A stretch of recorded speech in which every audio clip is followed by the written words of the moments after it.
Got a minute? Let's talk about what happens if your car is totaled. If your car is totaled after an accident, you have options, but let's start by explaining what totaled means. The insurance company will decide if your car is a total loss by looking at the value of the car versus the cost to repair it. If the cost to fix the car is close to its value, the insurance company will likely consider it a total loss. If you think your car is worth more than what the insurance company says, you can try to negotiate.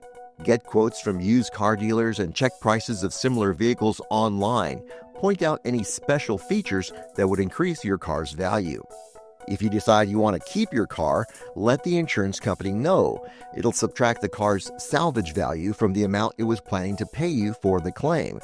The insurance company will still have to report the vehicle as non-repairable to the DMV. The DMV will then issue a salvage title.